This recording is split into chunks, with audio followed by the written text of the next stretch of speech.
Ассалямағалейкум, каналыма қош келдіңіздер. Бүгін сіздерге пиццериядағыдай нағыз пиццаның бір емес екі пиццаның жасау жолын көрсетемін. Видеоны міндетті түрде соңына дейін қараңыздар. Каналыма тіркеліп, қоңыраушаны баса кетіңіздер. Алдымен жылы суға 1 шай қасық ашытқы, 1 шай қасық қантты салып, араластырып, бетін жауып, ашытқымыз көтерілгенше шамамен 5-10 минут тындырып қоямыз. Құрамына керекті заттардың нақты мөлшерін төмендегі описаниеге жазып кететін боламын. Сол жерден қарасаңыздар болады.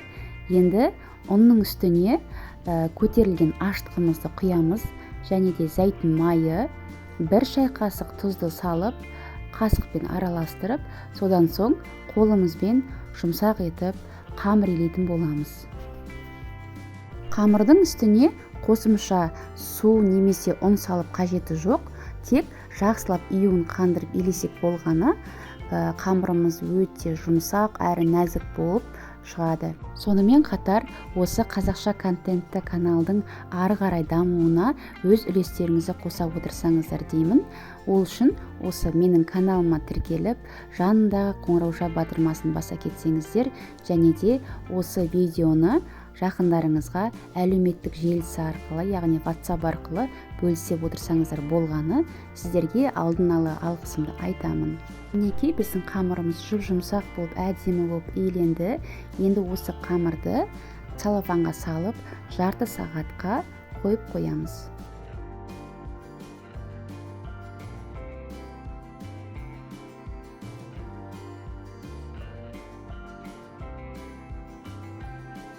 Мінекей жарты сағат өтті, қамырымыз сәл көтерілген.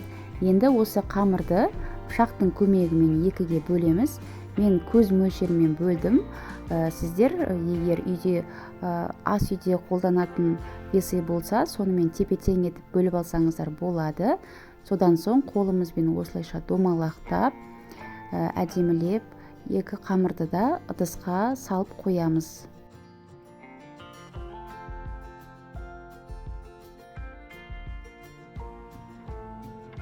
Енді осы қамырлардың бетін зәйтүн майымен майлап аламыз. Сол кезде қамырларымыз қолға жабыспайды, әрі жұп-жұмсақ болып шығады.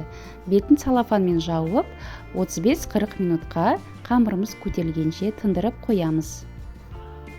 Оған дейін соусын дайындайтын боламыз. Ол үшін біз 2 қызанақты бетін осылайша пышақпен кесіп, үстіне қайнап тұрған ыстық суды құйып, 10 минуттай күтеміз. Сол кезде қызанақтардың қабығының ашылуы оңай болады. Бетін жауып 10 минуттай күтеміз. Содан соң 2 бас сарымсақты үккіштен өткізіп аламыз, немесе осындай арнайы қысқышпен қысып дайындап қоямыз. Келесі кезекте қызанақтардың қабығын ашып, 1-2 бөлікке бөліп, блендермен езіп алатын боламыз. Егер де үйде блендер болмаса, жай әшейін шанышқымен езсеңіздер де болады.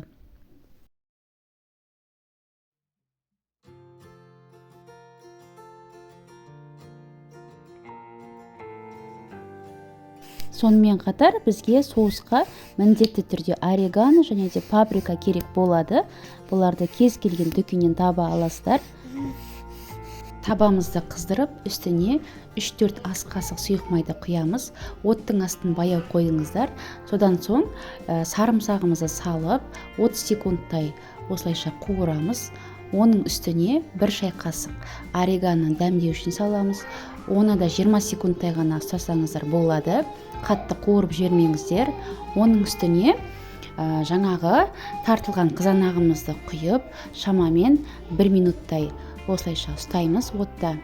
Жақсылап араластырып, дәміне қарай жарты ас қасық тұз, 1 шай қасық паприканы салып, 30 секундтай тағы да отта ұстаймыз.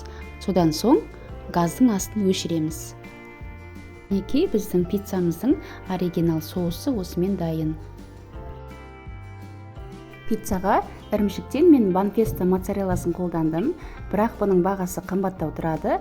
Одан бөлек Como Country және де Emmerдің моцарелласын да алсаңыздар болады. Олар да жақсы ериді. Ірімшікті осылайша үккіштен өткізіп дайындап қоямыз. Салмасына мен Das фирмасының шұжығын қолдандым. Дәмі өте жақсы. Енді осы шұжықтарды қатты жұқа етпей, үлкендеу қылмай, орташа етіп турап қоямыз.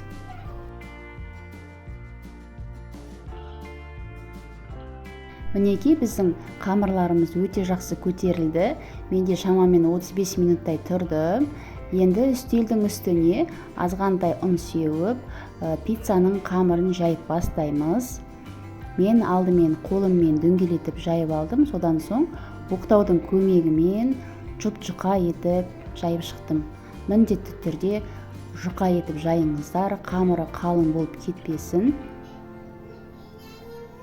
Достар, сонымен қатар менің каналымда әртүрлі пирогтардың, салаттардың, қыстық салаттардың рецепттері бар. Қарап өтіңіздер. Сонымен қатар менің каналыма тіркеліп, қоңыраушаны баса кетіңіздер. Себебі алда осы каналға көптеген өте дәмді тағамдардың рецепттерін жүктеп отыратын боламын. Сол себепті қоңыраушаны баса кетіңіздер.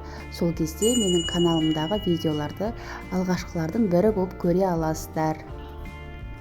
Қамырдың шетіне осылайша қолымыздың көмегімен әдемілеп бортик жасап шығамыз. Сол кезде шеті қалың болып тұрады. Және де пиццаның да көлемі дөп-дөңгелек әдемі болып шығады. Енді пешке салатын формамыздың үстіне пергамент қағазын төсеп, жаңағы жайылған қамырымызды келесі бетін аударып саламыз. Қолымызбен осылайша әдемілеп аламыз. Пергамент қағазын міндетті түрде төсеңіздер, әйтпесе жабысып қалуы мүмкін. Үстіне біздің дайындап қойған пиццамыздың соусын саламыз. Негізінде 3-4 ас қасық салсаңыздар болады. Менде қызанағым сулы болғаннан кейін соусым сұйық болып шықты. Сол себепті 5-6 ас қасықтан салып шықтым. Үстіне дайындап қойған үккіштен өткізілген ірімшігімізді салып шығамыз. Осылайша екінші пиццаға қалдыруды ұмытпаңыздар. Және де кесіп дайындап қойған шұжығымызды да осылайша әдемілеп қойып шығамыз. Пешті алдын ала 270 градуста қыздырып қоямыз. Міндетті түрде асты үстін қосып қойыңыздар. Әркімнің пеші әртүрлі, сол себепті пештеріңіздің ыңғайына қараңыздар. Енді қызып тұрған пешке пиццамызды салып 7-8 минут қана пісіріп аламыз. Одан артық ұстамаймыз, әйтпесе пиццамыздың қамыры қатты болып, ірімшігі күйіп кетеді.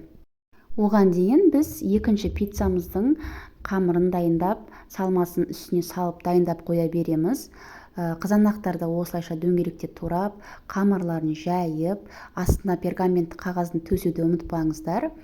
Үстіне соусты құйып, ірімшіктерін салып, қызанақтарын әдемілеп орналастырып шығамыз.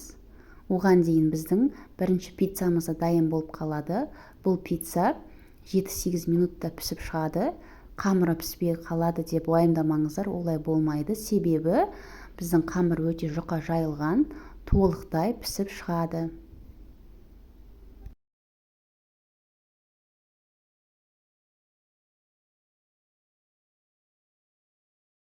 Сонымен нәтижесінде осында кереметте пицца шықты бізде. Тура пиццериядағыдай пицца деп айтсам қателеспеймін, себебі дәмі өте керемет болып шығады. Қамыры жұп-жұқа, салмасы да өте дәмді болып шықты. Маған және отбасыма өте қатты ұнады. Сол себепті сіздерге жасауға кеңесімді беремін. Егер де осы видео сіздерге пайдалы болса, менің каналыма тіркеліп, қоңыраушаны баса кетіңіздер. Комментарийға жаза отырыңыздар. Назарларыңызға үлкен рахмет. Сіздермен бірге болған Айгерім.